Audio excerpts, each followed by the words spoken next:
அனைவருக்கும் வணக்கம் நண்பர்களே. கடந்த ஜூலை 8ஆம் தேதி இந்த உலக நாடுகள் அனைத்தும் பார்த்து பயப்படுற அளவுக்கு இஸ்ரேல் நாட்டில் யூதர்கள் ஒரு சடங்கை பண்ணியிருந்தாங்க. அது என்ன ஏது அப்படிங்கிறத பற்றி தான் நம்ம இந்த வீடியோவில் பார்க்க போகிறோம். இந்த வீடியோ ரொம்ப முக்கியமானது. நம்ம எல்லாரும் ஒரு டேஞ்சரான சிச்சுவேஷனில் இருக்கோம். அதனால் இந்த வீடியோவை ஸ்கிப் பண்ணாமல் கடைசி வரைக்கும் ஃபுல்லாக பாருங்கள்.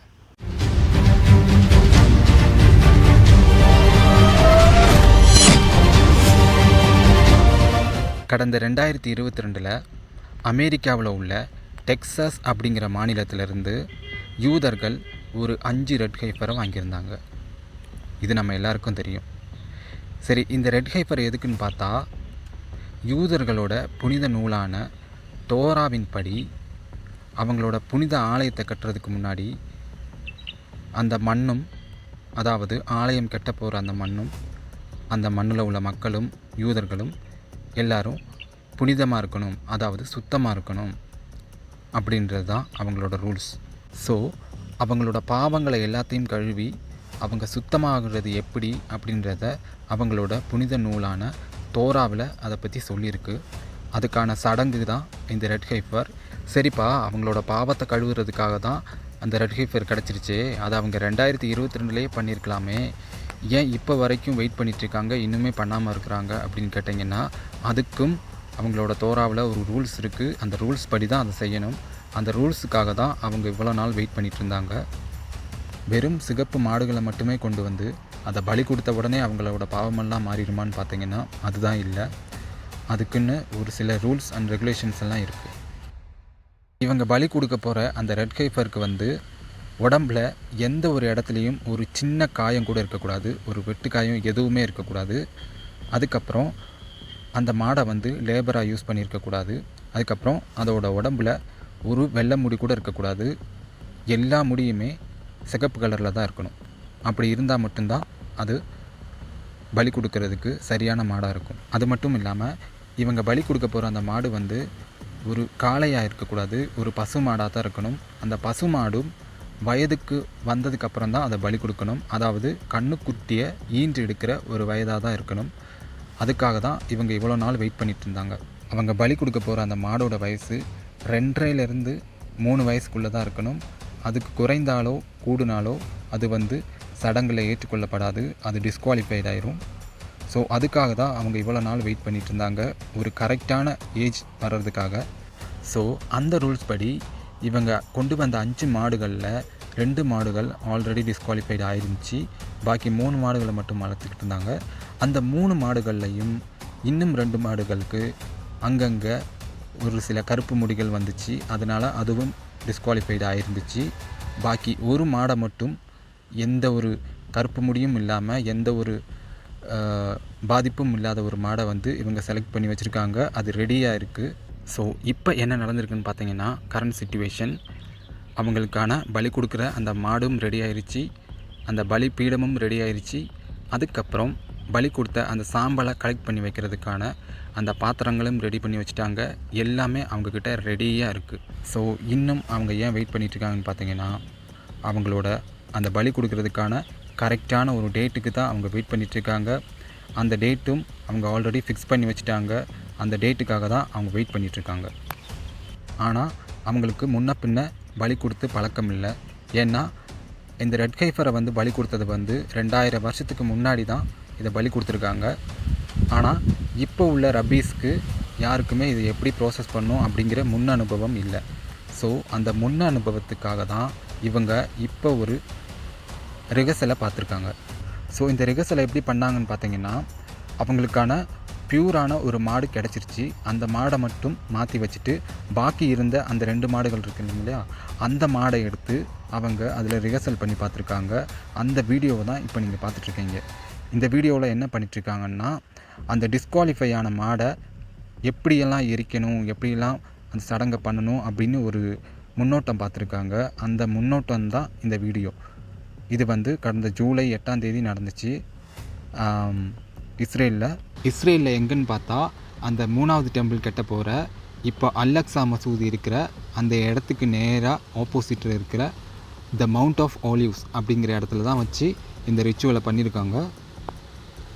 ஸோ இந்த ரிஹர்சலுக்கு தலைமை தாங்கினது யாருன்னு பார்த்தீங்கன்னா ரப்பி அசாரியா ஏரியல் அப்படிங்கிறவர் தான். அவர் யாருன்னு பார்த்தீங்கன்னா இப்போ நீங்கள் வீடியோவில் பார்த்துட்ருக்கீங்களே இவர் தான் இவர் யாருன்னு கேட்டிங்கன்னா இந்த ரெட் கைஃபருக்கான அந்த ரிச்சுவலை ரிசர்ச் பண்ணிகிட்டு இருந்தவர் தான் இவர் தான் அந்த 5 ரெட் கைஃபரை கொண்டு வந்தது, அந்த சடங்கு இதுக்கான தலைமை எல்லாத்தையும் நடத்த போகிறது இவர் தான். ஸோ இவர் தான் மெயின் ஹெட்டு, இவர் தலைமையில் தான் இது நடந்திருக்கு. நீங்கள் பார்த்த இந்த வீடியோ இந்த ரிஹர்சல் வீடியோ ஒன்றும் ஃபேக் இல்லை.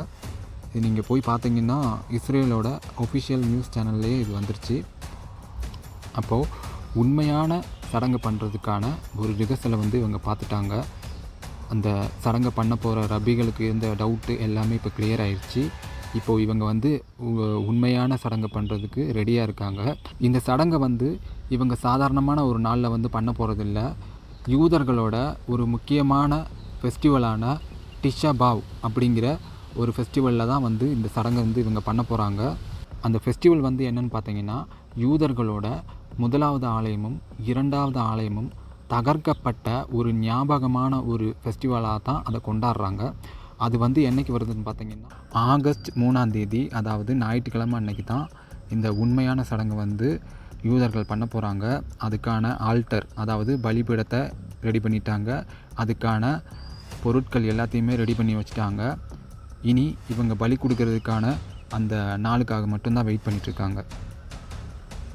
ஸோ இப்போ நம்ம எல்லாருக்குமே ஒரு கேள்வி எழும், சரிடா அதை பலி கொடுத்து அந்த சாம்பல்லாம் எடுத்து வச்சுட்டாங்கன்னா அப்போது அதை உடனே யூஸ் பண்ணணுமா இல்லை எவ்வளோ நாள் வேணாலும் வச்சு யூஸ் பண்ணலாமா அப்படின்னு கேட்டிங்கன்னா அதுக்கு ஒரு ரூல்ஸ் இருக்குது. அந்த பாத்திரத்தை அடைச்சப்பட்ட பாத்திரத்தை அதாவது அந்த சாம்பல் இருக்கிற பாத்திரத்தை திறக்காமல் அடைச்சி இருக்கும்போது அது 1000 வருஷமானாலும் அப்படியே புனிதத்தன்மையோடு தான் இருக்கும். ஒன்ஸ் இவங்க அதை எரித்து அந்த சாம்பலை எடுத்து வச்சிட்டாங்கன்னா அதுக்கப்புறம் இவங்க எப்போ வேணாலும் 3வது ஆலயத்தை கட்டுறதுக்கு ரெடி ஆயிடுவாங்க. ஸோ இவங்க அந்த சடங்கை பண்ணி முடித்து அந்த சாம்பல்லாம் எடுத்து ரெடியாக வச்சிட்டாங்கன்னா இவங்க எப்போ வேணாலும் 3வது ஆலயத்தை எழுப்புறதுக்கு தயாராக தான் இருப்பாங்க. ஆனால் அதை பண்ணுறதுக்கு முன்னாடி ஒரு சின்ன சிக்கல் இருக்குது. இவங்க 3வது ஆலயத்தை எழுப்ப போகிற அந்த இடத்துல தான் இப்போ முஸ்லீம்களோட 3வது புனித ஸ்தலமான அல்லக்ஸா இருக்குது. அல்லக்ஸாவும் த டோம் ஆஃப் த ரோக்கு இப்போ நீங்கள் பார்த்துட்ருக்க இது ரெண்டும் அங்கே தான் இருக்குது. ஸோ அந்த இடத்துல தான் இவங்க 3வது ஆலயத்தை எழுப்ப போகிறாங்க. இந்த முஸ்லீம்களோட புனித ஸ்தலமான 2 மசூதியும் அங்கே இருக்கிற வரைக்கும் இவங்களால் 3வது கோயிலை கட்ட முடியாது. ஸோ அதுக்கான வேலைகளை இவங்க ஆல்ரெடி பண்ணிட்டாங்க. இவங்க ஒன்ஸ் இந்த ரிச்சுவலை பண்ணி முடிச்சிட்டாங்கன்னா அடுத்த வேலையாக இவங்க என்ன பண்ணுவாங்கன்னா அந்த முஸ்லீமோட மசூதியை இடிக்கிறது தான் இவங்களோட பிளான். ஸோ இதுக்கான பிளானெல்லாம் இவங்க ஆல்ரெடி பண்ணி வச்சுட்டாங்க. அதை எப்படி இடிக்கலாம், எப்படி கொலாப்ஸ் பண்ணலாம் அப்படிங்கிறதுக்கான எல்லா பிளானையும் ஆல்ரெடி இவங்க பண்ணி முடிச்சிட்டாங்க. அதை எப்படி பண்ண போகிறாங்கன்னு பார்த்தீங்கன்னா அதுக்கான ஒரு மாஸ்டர் பிளானை ஆல்ரெடி போட்டாங்க. அது எப்படின்னு பார்த்தீங்கன்னா இப்போது இந்த அல்லக்ஸா மசூதி இருக்கிறதுக்கு நேராக அடியில் நாங்கள் எக்ஸ்கவேஷன் பண்ண போகிறோம். அதாவது பழம்பொருட்கள் எல்லாத்தையுமே நாங்கள் தோண்டி எடுத்து அதை நாங்கள் மியூசியமாக மாற்ற போகிறோம் அப்படின்னு சொல்லி அல்லக்ஸா மசூதிக்கு நேராக கீழே அடியில் அங்கே இங்கேன்னு நிறையா குகைகளை போட்டு வச்சுட்டாங்க. அந்த குகைக்குள்ளே போயிட்டு ஒரு சின்ன எர்த்குயிக் வர மாதிரி ஏதாவது செட் பண்ணி வச்சுட்டாங்கன்னா அல்லக்ஸா மசூதி மொத்தமும் இடிஞ்சு உள்ளே போயிடும். இந்த அல்லக்ஸாவை இடிக்கிறது அவ்வளோ சாதாரணமான விஷயம் கிடையாது. இதை ஒன்ஸ் இடிச்சிட்டாங்கன்னா அது ஒரு பெரிய நேஷ்னல் இஷ்யூவாக மாறி போயிடும். ஏன்னா இது முஸ்லீம்களுக்கு 3வது புனித ஸ்தலமாக இருக்குது. அதனால் முஸ்லீம்கள் எல்லாரும் படையெடுத்து வருவாங்க. இதுக்கு ஏதாவது இந்த அல்லக்ஸாவுக்கு ஏதாவது ஒரு டேமேஜ்னால் முஸ்லீம் நாடுகள் அனைத்தும் படையெடுத்து போருக்கு போகும். அப்படி போருக்கு போகும்போது அதுதான் பெரிய 3வது உலகப் போராக வெடிக்க ஆரம்பிக்கும். இது இனி எப்போயோ ஃப்யூச்சரில் எப்போயோ நடக்க போகிற ஒரு விஷயம் கிடையாது. இது இன்னும் வெகு தூரத்துலலாம் கிடையாது. இன்னும் கொஞ்ச நாளே தான் இருக்குது. கொஞ்ச நாளைக்குள்ளே இது எல்லாமே நடந்து முடிஞ்சிடும். இது நடக்கும்போது என்ன ஆகும்னு பார்த்தீங்கன்னா எல்லா நாடுகளும் 3வது உலகப் போகிற யுத்தத்துக்கு ரெடி ஆயிரும். அப்போது நேட்டோவும் ரஷ்யாவும் அங்கிட்டு இங்கிட்டும் மாறி மாறி சண்டை போட்டுக்கிறோம். அந்த சண்டையில் மக்கள் தொகை பகுதியாக குறைஞ்சிரும். அப்படி குறையிறது தான் அடுத்த பிளான். ஸோ இப்படி நடக்க போகிறனால நம்ம எல்லோரும் உடனே யூதர்கள் மேலே கோவப்பட வேண்டாம். ஏன்னா உண்மையான யூதர்கள் வந்து இந்த நடக்க போகிற இந்த விஷயத்துக்கு வந்து அவங்க எதிர்ப்பாக தான் இருக்காங்க. அவங்க வந்து இதுக்கு ஆதரவு கொடுக்கல. அவங்கெல்லாம் அமெரிக்கா அந்த மாதிரி இடத்துல தான் இருக்காங்க. உண்மையான ஆர்த்தடாக்ஸ் ஜூஸ் இவங்கெல்லாம். இப்போது இஸ்ரேலில் இருக்கவங்கெல்லாம் யாருன்னு பார்த்தீங்கன்னா அவங்க எல்லாருமே ஜயோனிஸ்ட். இவங்க யாருன்னு கேட்டிங்கன்னா இவங்க தான் வந்து ஆன்டி கிறிஸ்ட் அப்படின்னு சொல்லுவாங்க, இலுமினாட்டின்னு சொல்லுவாங்க. இது எல்லாமே இவங்க தான் இப்போ இஸ்ரேல் ஃபுல்லாகவே நிறைஞ்சிருக்காங்க. ஸோ இந்த விஷயத்தை கேட்ட உடனே இப்போ ஒரு குரூப் கிளம்பி வரும், இதெல்லாம் கான்ஸ்பிரசி தியரிப்பா, இதெல்லாம் ஒன்றும் நடக்காது அப்படின்னு சொல்லிட்டு ஒரு குரூப் கிளம்பி வரும். நீங்கள் அந்த குரூப் கிட்ட போய் நீங்கள் என்ன கேட்கணுன்னா, உனக்கு என்ன மூளை முட்டியில் இருக்கா இல்லைன்னா தலையில் இருக்கா அப்படின்னு கேளுங்க. ஏன்னா அவங்க சொல்கிற மாதிரி எல்லா விஷயமும் இப்போ நடந்துக்கிட்டு வருது, கண் முன்னாடி நடந்துக்கிட்டு இருக்குது. இதையும் பார்த்துட்டு இப்பையும் இது கான்ஸ்பிரசி தியரி அப்படின்னு சொல்லிட்டு இருந்தாங்கன்னா பிரச்சனை அவங்கக்கிட்ட தான், நம்மக்கிட்ட இல்லை. ஸோ நான் இப்போ ஏன் இந்த வீடியோ அப்லோட் பண்ணுறேன்னா, இதை பற்றி கேள்விப்பட்டதும் பார்த்த உடனே நான் வந்து தமிழில் வந்து சர்ச் பண்ணி பார்த்தேன். தமிழில் வந்து இதை பற்றி யாருமே இந்த வீடியோ போட்டதே இல்லை, இது வரைக்கும் போடவே இல்லை. அதாவது இந்த ஜூலை மாதம் 8ஆம் தேதி நடந்த அதை பற்றி யாருமே இவங்க போடலை, தமிழில் யாருமே போடலை. அதனால் ஸோ நம்மளே போட்டுடலாமே அப்படின்றதுக்காக தான் நான் அந்த வீடியோவை ரெடி பண்ணி போடுறேன். உங்களுக்கு இதை பற்றிலாம் சந்தேகம் இருந்துச்சுன்னா நீங்கள் போய் டெம்பிள் இன்ஸ்டிடியூட் அப்படின்னு அடித்து பாருங்கள். யூடியூப்லேயும் இருக்குது, இன்ஸ்டாகிராம்லேயும் இருக்குது. அதை போய் அடித்து பாருங்கள். அதில் போய் பார்த்தீங்கன்னா உங்களுக்கு புரிய வரும். இது வந்து யூதர்கள் வந்து ஒஃபிஷியலாக வந்து அவங்களுக்கான ஒரு வெப்சைட்டாக வந்து இதை க்ரியேட் பண்ணி போட்டிருக்காங்க. இது வந்து ஃபேக்கான வெப்சைட்லாம் ஒன்றும் கிடையாது, அவங்களோட ஒஃபிஷியல் வெப்சைட்டு தான்.